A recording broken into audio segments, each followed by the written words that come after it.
A few words.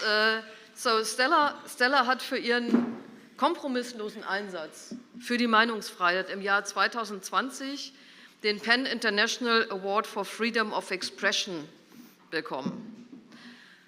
Sie hat in Uganda sich immer wieder unermüdlich für die Freiheit des Wortes eingesetzt, auch für die Erziehung und für die Bildung junger Mädchen. Sie hat den Diktator Museveni herausgefordert und sie sagt, das ist eine Art von Radical Rudeness, die sie praktiziert.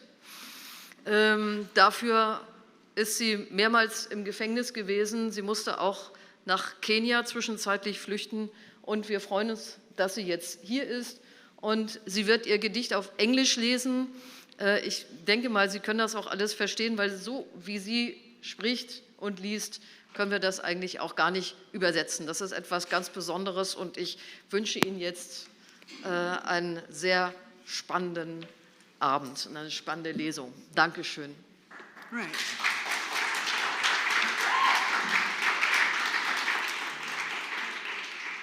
Thank you very much. Is this on? Yes, it is. It's wonderful to be here. My name is Stella Nyanzi, as I've been introduced, and I'm from Uganda. Thank you very much, Astrid. She's the director of the Writers in Exile program, and I don't know how she introduced me, but thank you very much, Astrid. My first poem I wrote in Kenya last year when I was a refugee, and it's called Exile, a poem of hope. Exile, away from home, fleeing from political persecution, fleeing with a bag of just a few essentials, fleeing with my children on my back, my 2 sons on one shoulder each, and my daughter on my back, fleeing from the murderers, fleeing from the abductors, fleeing from those who kidnap women and men, simply because we are in the opposition. Exile, a place to breathe. Ooh. Without fear of death. Ooh. Without fear of arrest. Exile, a place to dream and dream and dream again of liberation. Exile.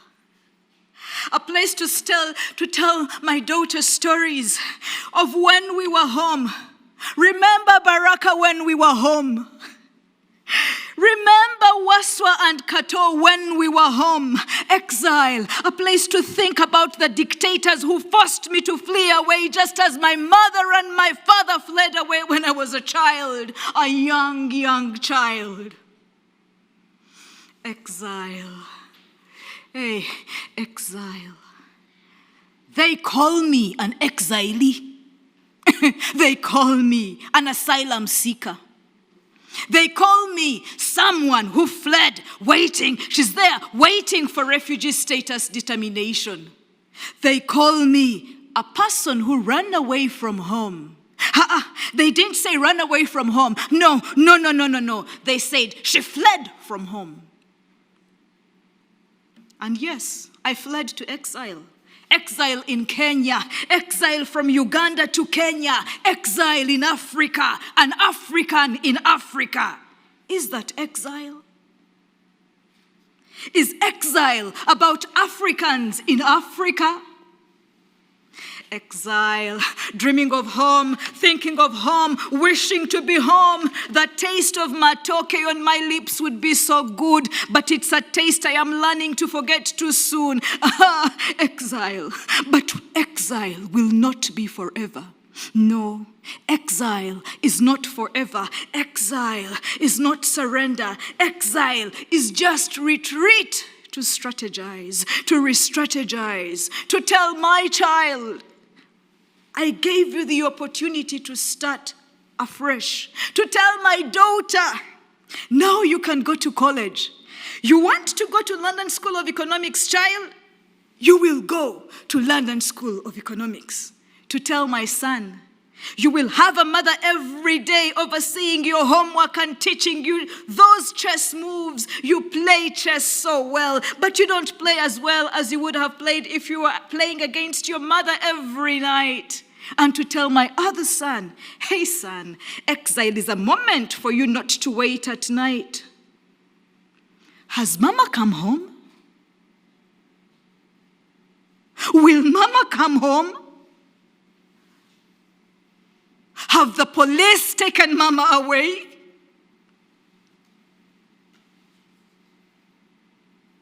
Exile. I am an exilee with a daughter aged 16 and 2 twin sons aged 13. And yet I am dreaming of a day when I will return home. Not an exilee, but a Ugandan living in Uganda, an African living in Africa, a world citizen living in the world. I refuse your name as an exilee. My name is Stella Nyanzi.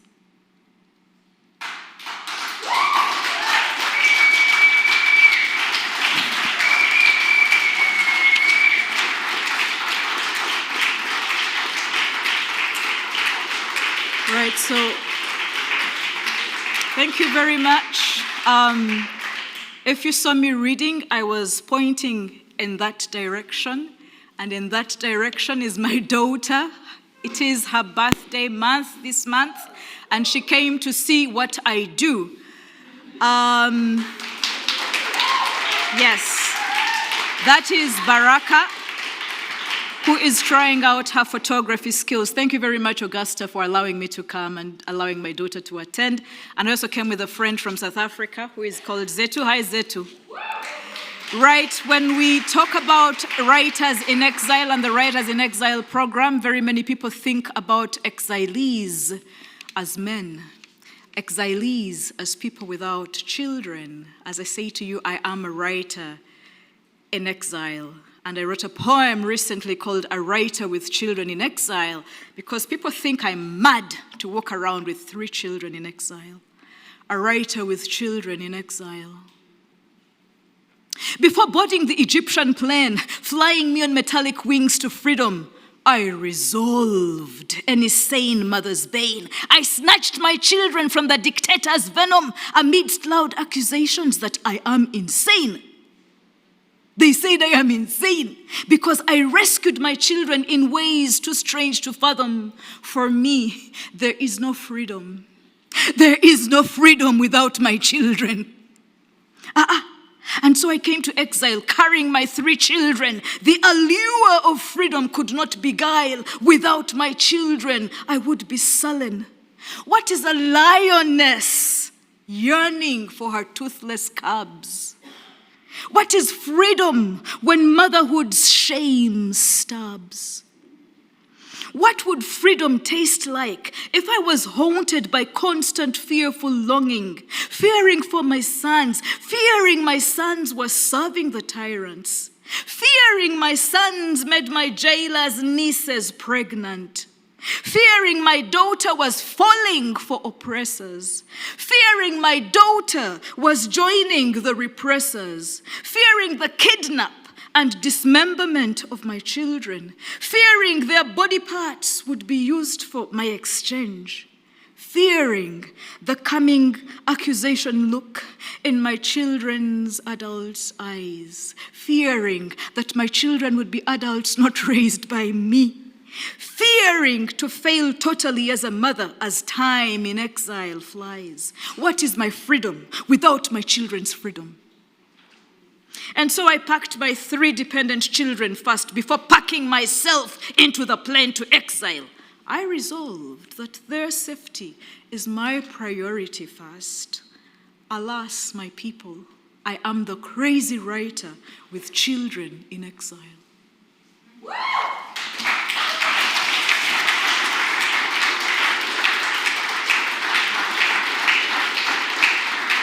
And thank you very much. The last poem I wrote after one of my Ugandan co-authors was, he arrived under the Writers in Exile program, and when he came, his back was torn with scars. And I remember rubbing healing oil into his invisible scars. They were visible, and as I rubbed oil into his scars, I wrote rubbing healing oils into our invisible scars. In exile, we heal ourselves. Far from home, we peel off smelly, stained bandages. In refuge, we press the thick pus out of festering wounds. In new foreign lands, in Germany, we treat our trauma. One writer in exile to another writer in exile, we share painful, shameful stories of our brutalization, our dehumanization from brute force. Your voice chokes with strong emotion. Salty water collects in my bespectacled eyes. You narrate how soldiers whipped your back with rhino tails. You recall the wet wounds left behind by each lash. You remember the searing, crisscrossing pain. You retell the mocking laughter when your body collapsed. They mocked your body for not withstanding as a man. They laughed at you. You narrate gaining consciousness through the pain in your thighs. Handheld pliers were plucking chunks of flesh off your thighs. What barbaric torture! What painful indignity. The wounds on your thighs bled more profusely. The blood on your underwear was too painful to discuss. Instead, after a small silence, we discuss the torturous interrogation. I am hooked by the animal look in your eyes. A hunted animal, cowed and cornered by predatory bullies. Your baritone voice chokes again. You remember the shameful undressing before your chief tormentor. His probing stick lifted your manhood for inspection and ridicule. He ordered his armed brutes to measure the sacks containing your seed. Their filthy hands groped and grabbed and manhandled you. Pain-stricken, you collapsed yet another time. You collapsed again and again. You collapsed yet another time, drifting in and out of consciousness. You were dragged from place to place. You remember kneeling on broken glass and jagged stones for days on end. Your hands and knees and feet calloused today. I look at your feet, tiny glossy scars, almost invisible to the eyes. Yet the mental wounds and scars torment more, perhaps. Our mental wounds and scars torment us more, perhaps. Invisible fruits of trauma stuck into our psyches, bringing insomnia, anxiety, panic attacks, withdrawal. You don't understand us, but the mental health challenges we battle are a mile long. We remember how I frequently blacked out in public, my mind protecting me against triggers of fresh trauma. In exile, we face up to our demons. We heal our post-traumatic stress disorders, rebuilding self, broken esteem and trust, washing away years of paranoia and aggression. When you see me paranoid, I am getting my healing. And so I rub oil into the crisscrossing scars on your back. I rub healing oils into your scarifications. Rubbing healing oil on your back symbolically rubs healing oil into my womb. As I rub the oil onto your visible scars, I symbolically rub healing into my womb. Prison wardresses kicked the baby out of my womb. My tortured, imprisoned womb lost my unborn child. I carry scars in my womb and in my mind. Rubbing healing oil into your visible scars rubs healing oil into my invisible scars. Weeping about your crisscrossing scars allows me to weep for my tortured womb and my murdered unborn child. In exile, we heal ourselves, breaking age and generational barriers, often healing camaraderie to each other, offering healing camaraderie to each other. One Ugandan writer in exile to another Ugandan writer in exile. One writer in exile, healing another writer in exile. Thank you very much.